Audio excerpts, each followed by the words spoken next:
మనం ఇప్పుడు Nifty Monday ఎలా ఉండబోతుందో అనేది చార్ట్ ద్వారా తెలుసుకుందాం.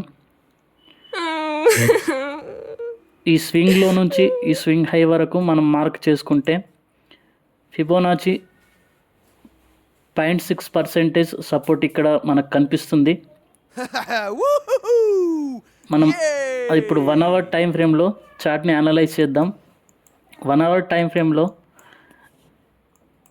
ఒక రేంజ్లో ఉంది మార్కెట్. సో ఇక్కడ మనకు 23,000 దగ్గర మనకు సపోర్ట్ తీసుకొని అప్ సైడ్ కనుక ఏదన్నా మనకు బయింగ్ సిగ్నల్ కనిపిస్తే అక్కడ మనం లాంగ్ చేయొచ్చు. ఇది 23,400 వరకు వెళ్ళొచ్చు.